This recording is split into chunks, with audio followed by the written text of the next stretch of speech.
What's up, you guys? FSC Speed Shop. Sorry, I always forget to introduce myself. My name is Steve Festjack. Right here is my son Matthew. I've been doing a lot of work recently. We replaced the clutch cable on this. We did the front wheel bearings and wheel seals on it. So I've been doing a considerable amount of work on this thing. Oh, and the fan clutch, don't forget that. So I'm gonna let Matt do this. Matthew works over at Baumgart Tire and Wheel. You've seen them in other videos.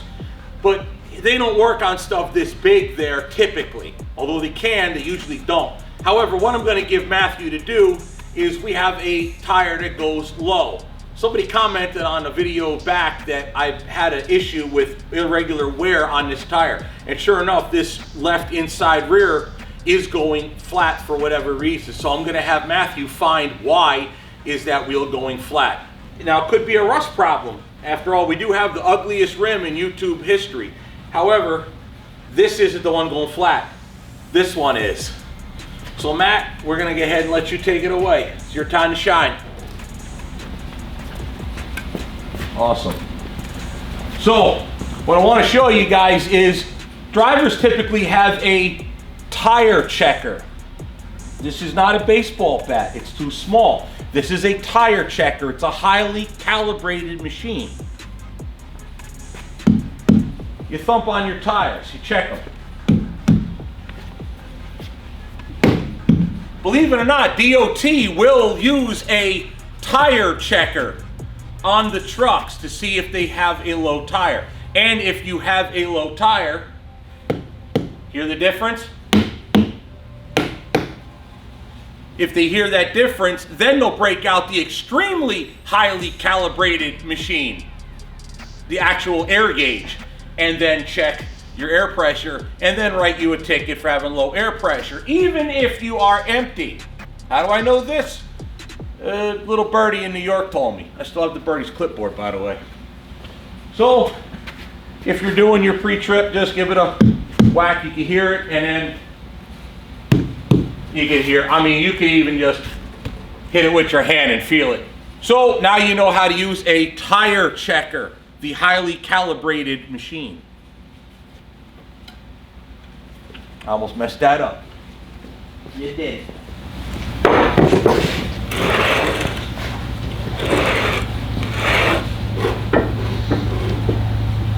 Just make sure it's on a solid piece of beef. Yeah. Center of that.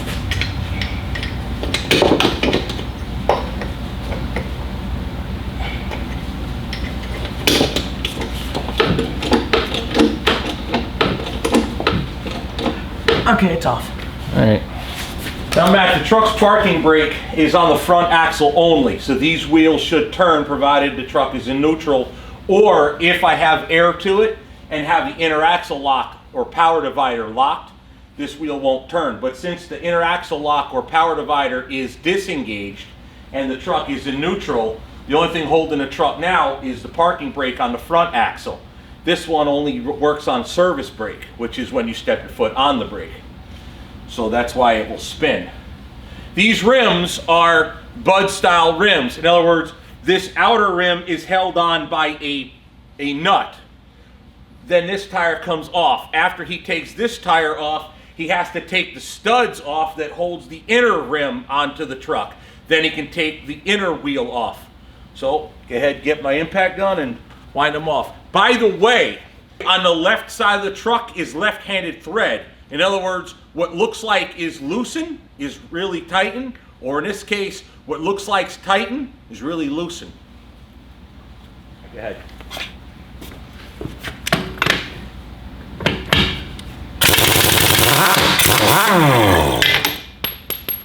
Didn't know I was gonna spin it there.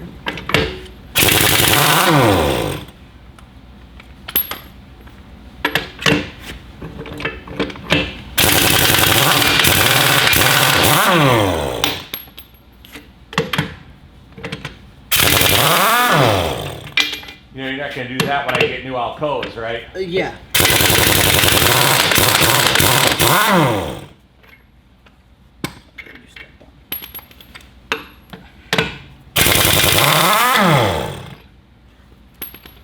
I figured as much when you get you nice fancy rims.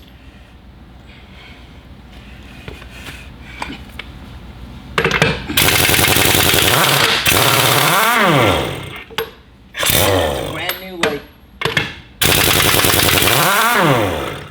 Think I do that to brand new fuel wheels and stuff at work. Might but have my ass.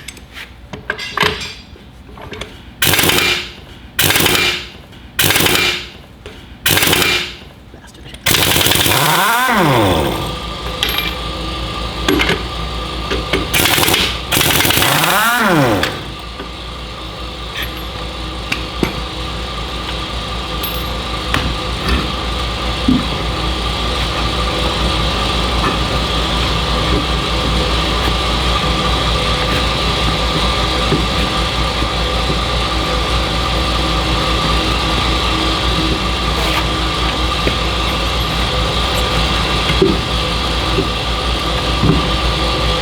Or you could have used this to pry bar it off. I want to see if I can get it off now.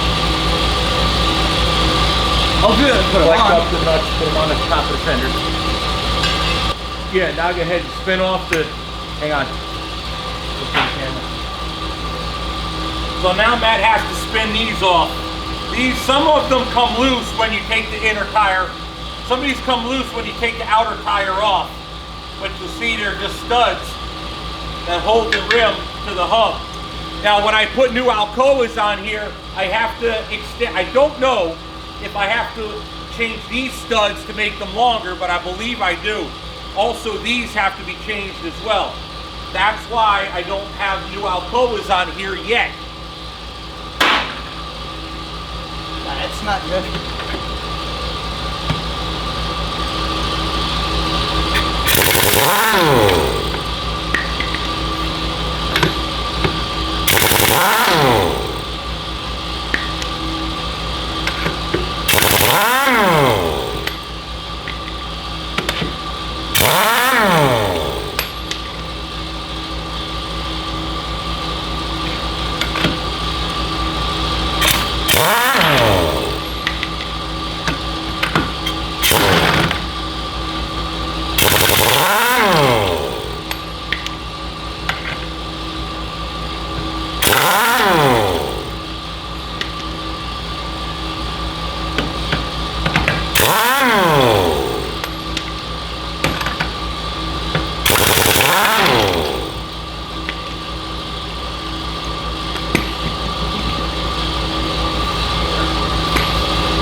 Lean it up against the back of the truck. There you go, right there.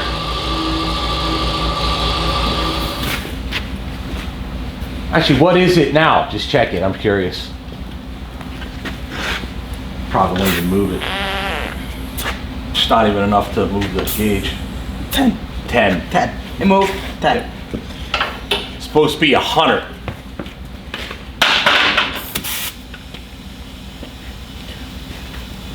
All right, stand away from it.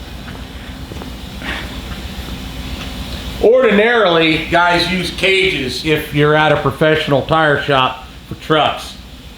I've never yet seen one blow, but now's not the time to start.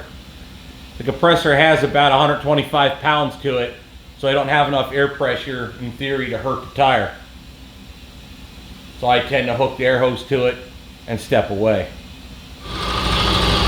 These tires are pretty safe because, one, they're pretty new and they've been around the block. And we've had a lot of weight on these tires. We're at 100 now.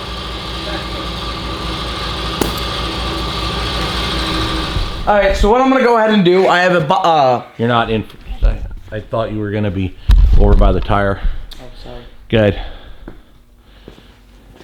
What I have here is a squirt bottle filled with water and soap.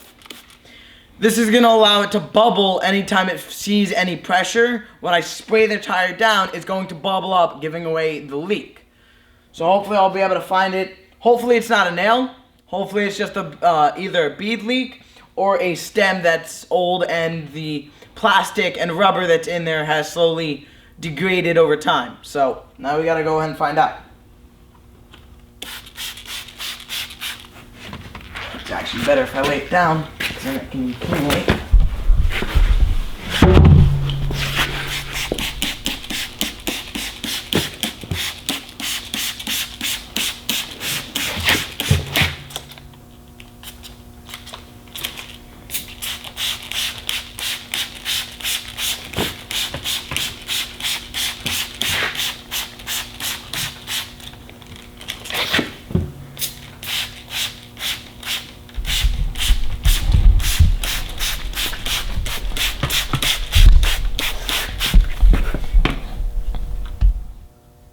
Where does it leak from? Is it in the where the stem meets the rim, or in the core itself? It's the stem itself, not the core.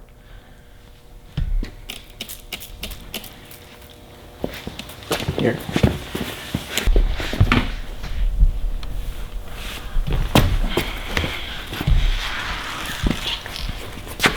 When I squirt at the valve stem where it meets the rim, it starts to bubble. That's because the plastic and, well, mostly rubber that holds the seal to the rim is either slowly degrading or the rim itself is starting to rust, causing little gaps for air to release. So why don't I see bubbles? Oh, there we go. I see it now, just a little bit. It's on the bottom, where towards the rim itself.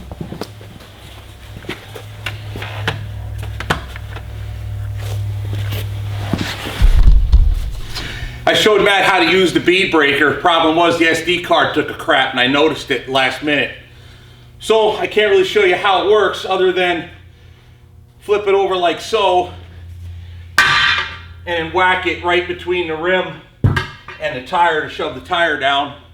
Then flip it and do the other side. We already did that. Sorry guys, can't plan for everything. Oh. Yeah, there's my... Right here. Just drop down. Yep.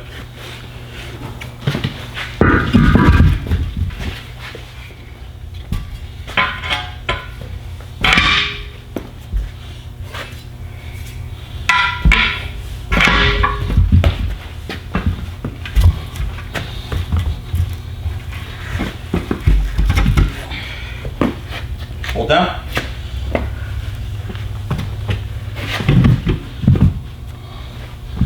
Okay.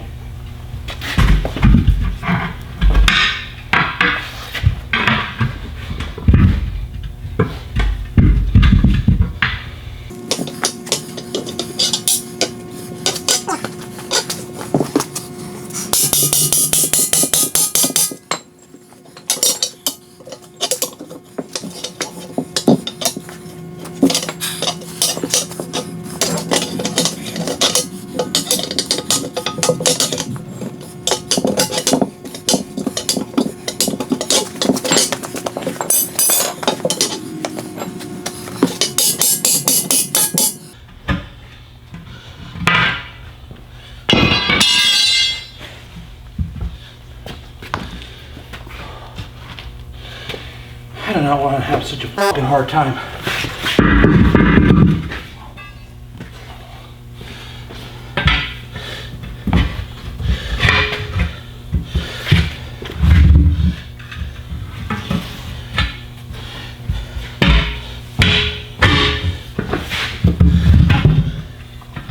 There we go.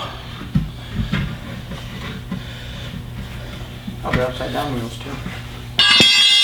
I had a much easier time last year getting them apart.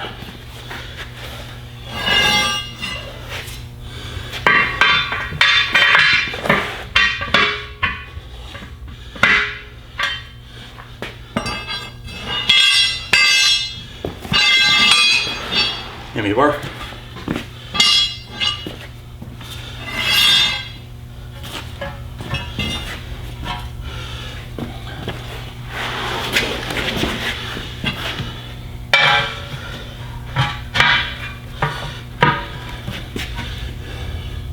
Stand back.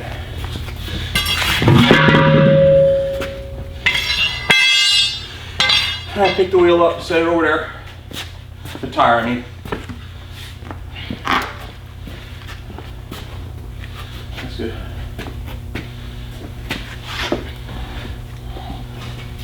Man, I'll tell you, dismounting that tire made me look foolish. I haven't done it in a while. Used to be when I had my own trailer, I used to do it pretty regularly with 17.5 tires on a step deck. Not so much anymore. Either way, I feel stupid. Well, here it is. It's real life for you guys.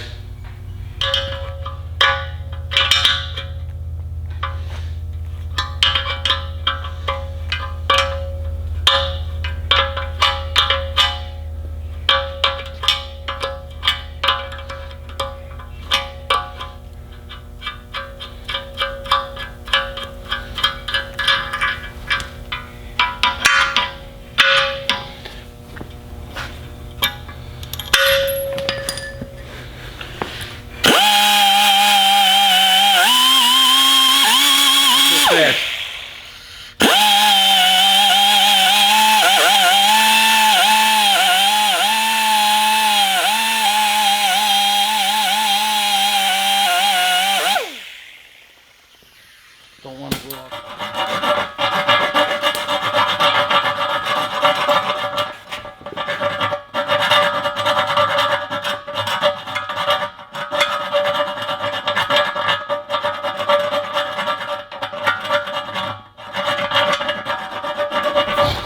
Put a little bit of whatever you got for lubricant, make sure it sits properly and doesn't get hung up on anything. You take your washer, you set the washer down first, and you take your nut, and you thread your nut on.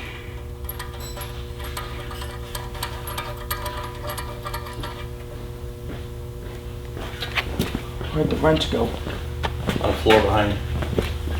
Okay. Thank you.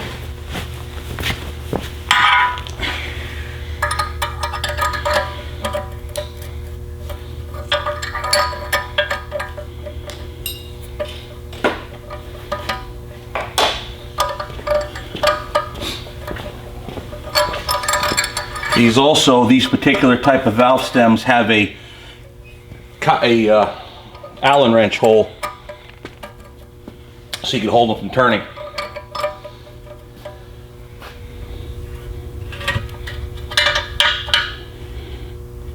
That should be good for tightness. Oh yeah, you definitely got it good. Now the problem now is I have to bend that valve stem, otherwise you'll never be able to air it up on the truck. Nope. I'll have to show you. You have to be careful, Matt, is you don't want to bend it too much and crack the stem itself. That's why you always want a spare. But also you need to be able to support it so you bend it in the right place. At this angle here, it matches the direction of the rim. You want it pointing almost at maybe a 30-degree angle. So what I do is I hold it from bending with this wrench, and then I use the next wrench to actually bend it. Again, just a little, but not enough to damage it. Also try to bend it in multiple places. So you curl it. Similar to what we did with the brake tubing on your F-150.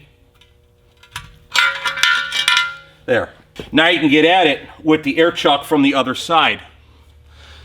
First things first, take the valve stem, or the valve core rather, out of the valve stem. That way when we air up the tire, it'll air up much faster. We can reinstall it once we get some pressure. This way we get a massive rush of air in there a lot quicker to help seat the bead. Set her there, perfect. All right, so why don't you go ahead and explain, because I didn't really understand this. I don't dismount automotive tires here, as you said, in the bomb guards. You mentioned about an upside down, inside out wheel or whatever. Go ahead and explain that to the people. Okay, so what happens is, let's say I'm working on a brand new rim. These typically don't come stock. These are more of your aftermarket reels, like your Fuel and your Moto Metals. How it works is, you see this big trench in the center. How you could tell from an inside, how you could tell from it being a regular or an upside down wheel. When I'm saying that, I'm talking about how you mount and dismount it. when it comes to this trench, whichever side it is closer to, whichever has the smallest area in between the beginning of the trench and the edge of the top, the edge of the rim, is whether or not you know it's an upside down wheel. With it being an upside down wheel means when you're taking it off, you have this side where you're pulling the tire off first, not this side. The reason being is because if, let's say, you try to pull it off this side, you're going to end up tearing the bead by trying to take it off, because you have a likelihood or chance of it catching here more than when it pops up here and goes right over this, instead of sliding here and catching on the bead itself. So this rim, you would mount it the way I did. Yes. With the dish down, so that it actually would, like a dog dish, ready to put dog food in it, not dumping out the dog dish. Yes, correct. So go ahead and position it the way it should be. That's how it should be. By the way, Matt, so you know, that's why when I do the steer axles, because that side that's on the ground now is the shiny side of a steer tire.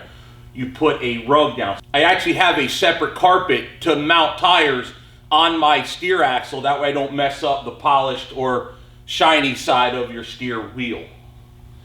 3 or 4 times they couldn't find it, and finally they found it after how long? You know, so you do have incompetent mechanics, so it's a back and forth thing. You have customers that don't understand how tires work and the science behind it, but also you have same customers that had other bad experiences with mechanics that don't know their ass from a hole in the ground. Yeah. So my answer is I'll try to primarily work on my own crap myself, just to keep the direction the same. I want to find my marks from the, well, I guess it doesn't matter because I smacked the shit out of both sides. Well, I'm going to assume here that whoever put these tires on before, Me. you, was competent enough to These are not directional tires. to put the DOT out. Because if you got a call back saying, hey, that tire's gonna blow, I don't care. you gotta match that DOT I never number. managed. I never cared for DOT, having a DOT number out. You Never. gotta put that out when that works. So I figured, oh, Dad might have done that. No. It never mattered for me. No. I think because this is the clean side and this is the dirty side. This was the side that goes down. See, it's more dirty. Yeah. It was laying on that side. Okay. So this is the up. Yeah. So all I'll do is just scoop it up with my soapy foamy deal. I'll attempt to since we use so much of it.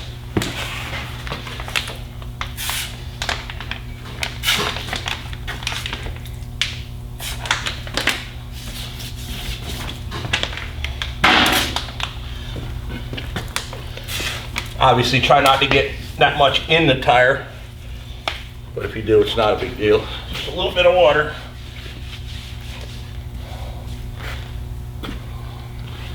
And the fun part.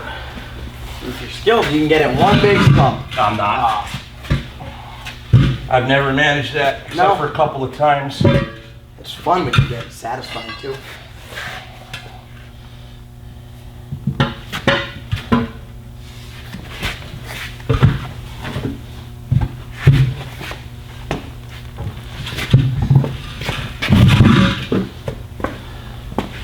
Give me the other spoon. I got it here, sorry.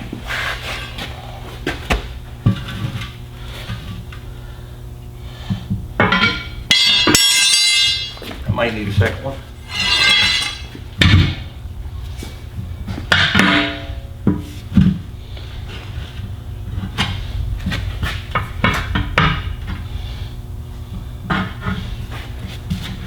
I like to use the other side better, but sometimes you can't reach it.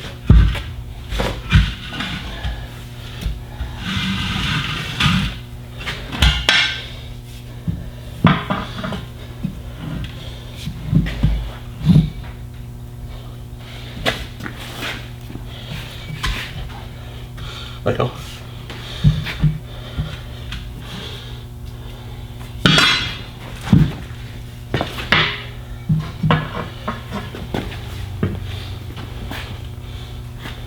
Pull that one.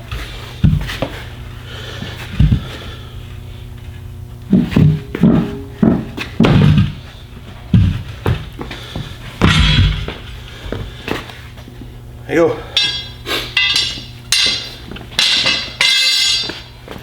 stand it up against the truck. It's not going to seat well because see over here, it's got a lot of travel. Mm-hmm. See? Yeah.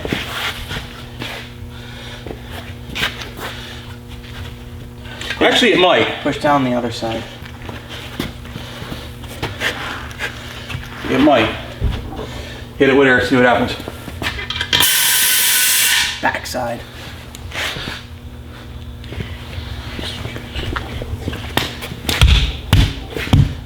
Stop. You hurt yourself.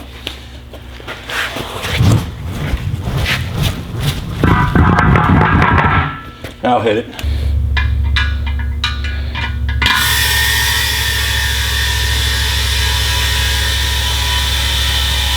Okay, step away from it. It's airing up, step away. Verifying that. We're able to see it.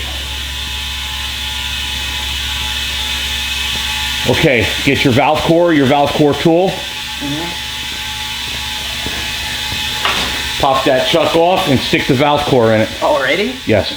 Oh, okay. It's seated. It's good. You do it real early. I forget to leave it out more, because then it'll fill a lot faster. Yeah, I know. Stop. Go ahead and lean it up against the truck now.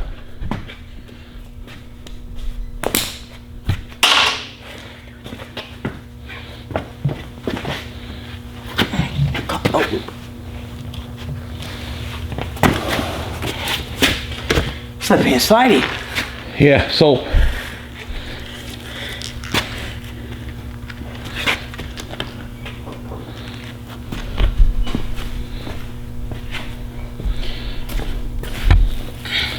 that'd finish her up. Bring her up to 100 pounds.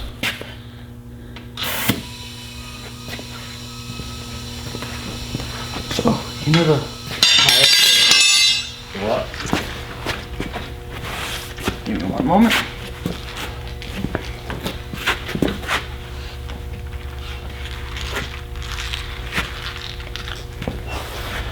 Please.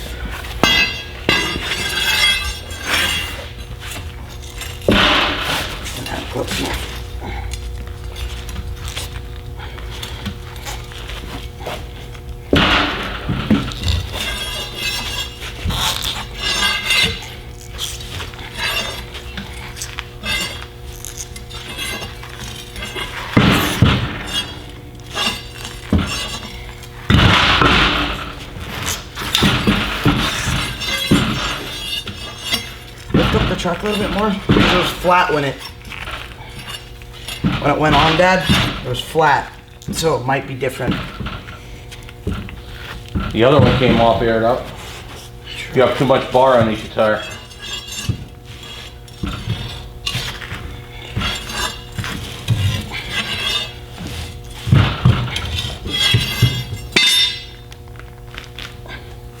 Here, can you come spin this while I... No? There it goes. See that? You gave up too early.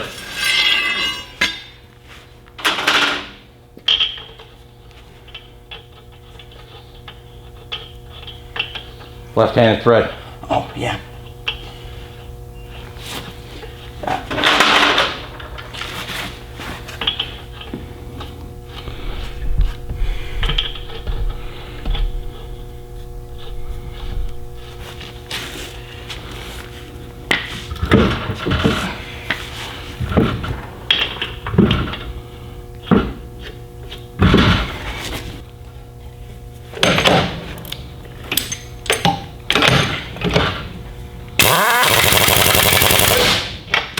Cross them.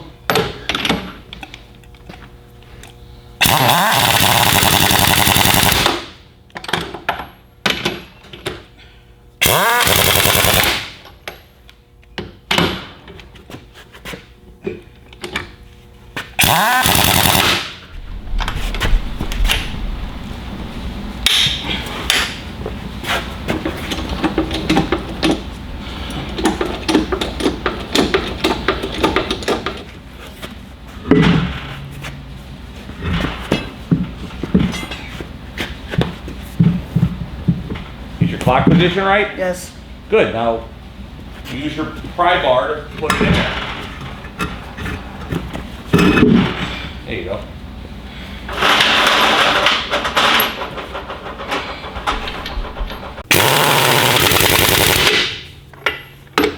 Cross.